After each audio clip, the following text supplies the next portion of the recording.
I'm Bernard Tomic, and you're listening to the Functional Tennis Podcast. Hi, welcome to the Functional Tennis Podcast. I'm Fabio Molly, your host. Super excited to speak to Bernard Tomic today. Bernard tells us all about his comeback, his plans, and yeah, it's super short. Hope you enjoy it. And big shout out to our podcast sponsor, Slinger, who make the awesome portable ball machine, the Slinger Bag. Check it out. If you haven't, head over to slingerbag.com, or if you have any questions, leave me a message. But let's get straight into Bernard right now. Here we go. Hi, Bernard. Absolutely delighted to have you on the Functional Tennis Podcast. How are you? Yeah, good. Thanks for having me. So tell me, you're back. News has it. Yeah, pretty much. I'm back. Here we go. And video. So and we've all heard about your past. It's been in the papers for the years, and I know you've said you've changed. Tell me, where's the new fire come from? Well, look, to be honest, lately I've just, obviously the last couple of years hasn't been that great for me. The new fire sort of started a couple of months ago, realizing I'm getting to, older age, and obviously the stuff that I was doing, when I was younger was obviously mature and probably wasn't taken as professionally as I should have. And, now that I'm a little bit older and wiser, I understand what I need to do, and, time's running out. So, hopefully I really want to turn this around for not for anyone really, but for more for myself. And that's the honest truth. And where did you come to this realization? Was it something, was the team around you that helped? Was it just something deep down in yourself? Look, it came from myself. I was just a little bit tired lately of obviously, being at the top and being around these matches and situations. You kind of lose that sort of feeling and that vibe. So the last sort of couple of years, I was obviously not doing that great. And I think a couple of years, let's say 3 years ago, I was, I took 6 months off, got injured for about 3 months, and then COVID struck, last year. So this year was a bit of a roller coaster as well. Went on to be injured a little bit and had a few outside situations that caused, me not to play that good. So, I mean, I haven't been fortunate the last couple of years, and I don't take back anything. I had a really solid career, but I'd really like to turn this around and do much better than I did in the past. And that's one of the goals. And obviously, there's many people that are helping me. So I really want to do this for myself. That's the main thing, really. So it's different to your other comebacks before, is it? Oh yeah, for sure. For sure. And what sort of team do you have around you now? Now I've started a little bit with my fitness coach again, and in the 2022 season, I'm looking to obviously try and work with a past coach that's obviously helped me. I'm yet to announce who that is. So obviously there's a bit of talk. I'm putting together a team, and I just want to do well in 2022, get back to the top 100. That's one of my goals, and push forward the next couple of years to potentially reach the top 10. And tell me, your dad, he's not on the coaching panel anymore? No, he's not. He's, obviously at an older age, and, it becomes a little bit difficult, spend many years with him as of a young age. So I think now, he's got other things he's worrying on, and he's still in the picture here and there. Like, he'll help me out, of course. It's my father, and it's one of the reasons that I've been so good at tennis in my career. But, just the lifestyle and the travel is, and with the age, it's not really ideal for him anymore. But there'll be still a bit of tennis talk on the dinner table. A little bit, of course. There's always that, for sure.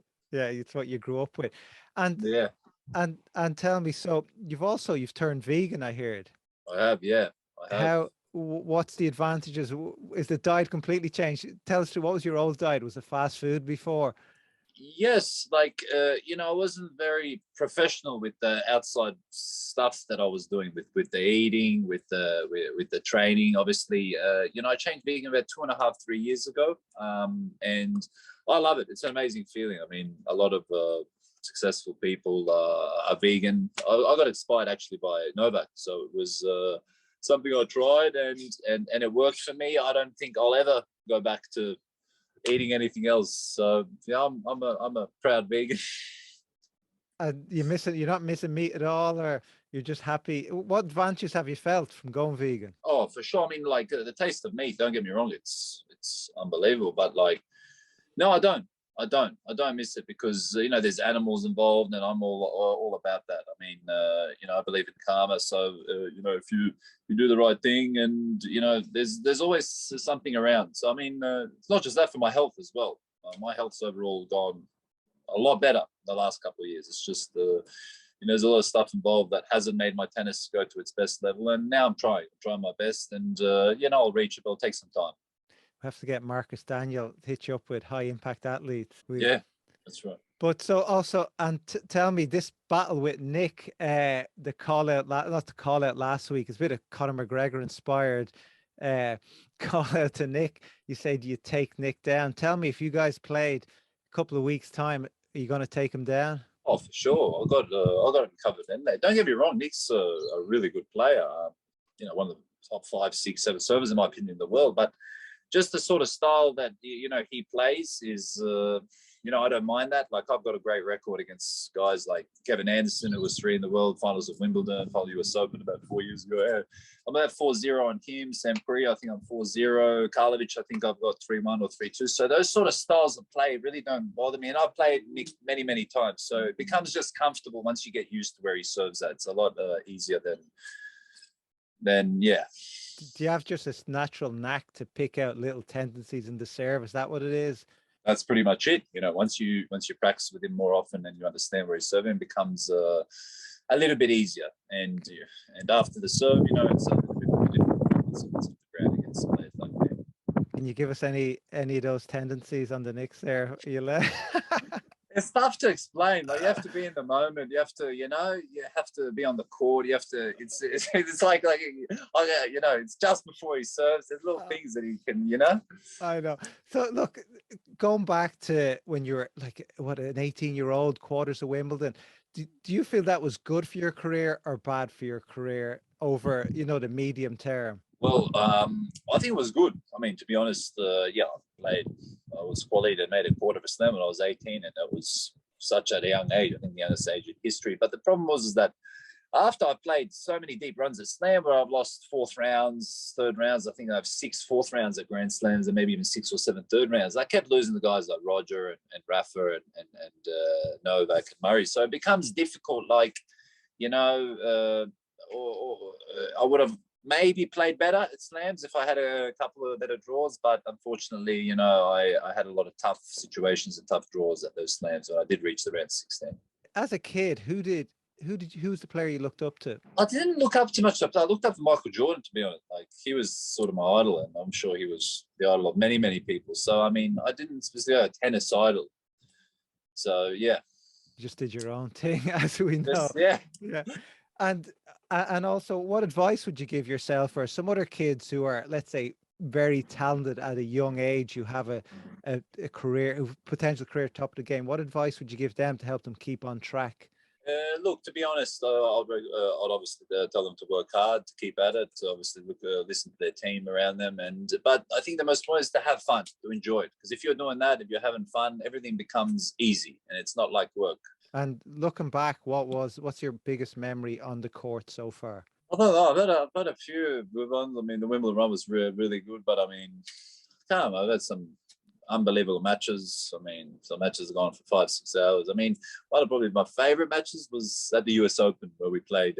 Where I played late, and that went for about 5 hours. And I won 7-5 in the 5th. That was a match that I'll remember for sure. Nice. And what is the goal? So now you're back, you're training hard. Obviously, you try to get into qualies in Australia, but over the next 1, 2, 3 years, what is your goal? Well, look, I mean, they're obviously the long-term goal in the next 6 months, 1 year, and changes in the next couple of years for sure. But I'd like to finish in the top 100 at the end of 2022, and then push forward for the next couple of years after that, and try to get to the top 10, do better than I did before in the past. And, main thing is to stay healthy, do the right thing, because, there's a lot of stuff that life can throw at you. So hopefully it all goes well, and I can achieve those goals. Nice. And finally, Bernard, are you driving any fast cars these days? I've got a few, exotics, or what we call them. They're cool, they're nice. What's the latest exotic? What's the latest exotic? Supercars. That's what we call it. I'm not going to get into detail, but yeah, they're pretty cool. But nice. yeah. Well, Thanks a lot. Best of luck. I'll be following the journey, and yeah, best of luck with it. Thanks a lot. All right. No, thank you. Appreciate it.